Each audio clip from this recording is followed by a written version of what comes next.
एक औरत रोटी बनाते बनाते ओम भगवते वासुदेवाय का जाप कर रही थी। अलग से पूजा का समय कहाँ निकाल पाती थी। बेचारी तो बस काम करते करते ही एकाएक धड़ाम से जोर की आवाज़ हुई और साथ में दर्दनाक चीख।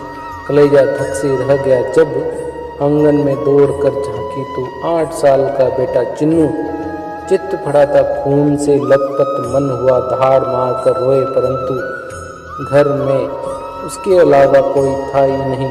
रोककर भी कैसे बुलाती, फिर चुन्नू को संभालना भी तो था। दौड़कर नीचे गई तो देखा चुन्नू आधी बेहोशी में माँ माँ की रट लगाए रो रहा था।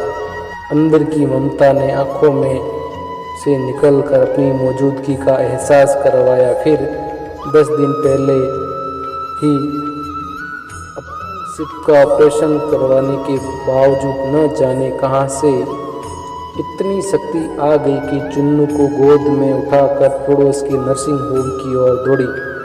रास्ते भर भगवान को जी भर कोसती रही और बड़बड़ाती रही, कन्हैया क्या बिगाड़ा था मैंने तुम्हारा जो मेरे ही बच्चे को नीचे गिराया।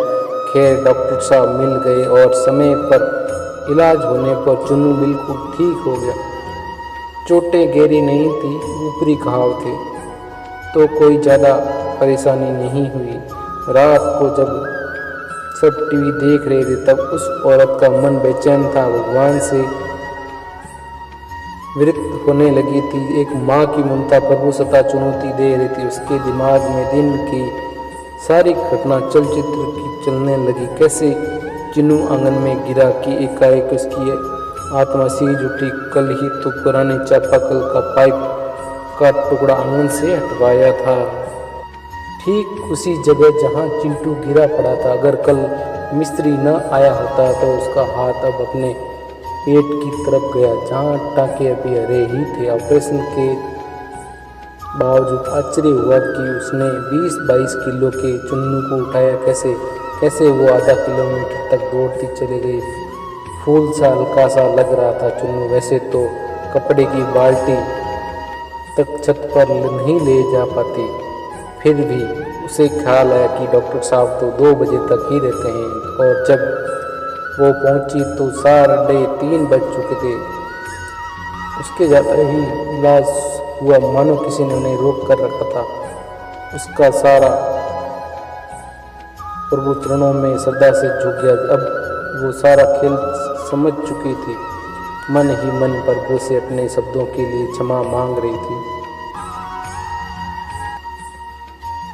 तभी टीवी पर ध्यान गया तो प्रवचन आ रहे थे। प्रभु कहते हैं, मैं तुम्हारे आने वाले संकट को रोक तो नहीं सकता, लेकिन तुम्हें इतनी शक्ति दे सकता हूँ कि तुम आसानी से उन्हें पार कर सकते हो। तुम्हारी राह आसान कर सकता हूँ, बस धर्म के मार्ग पर चलते रहो। उस औरत ने घर के मंदिर में झांक कर देखा।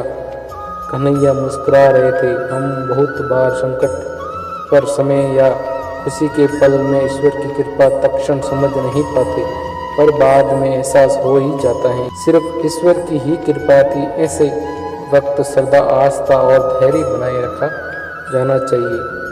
जय श्री कृष्ण, जय श्री राधे राधे।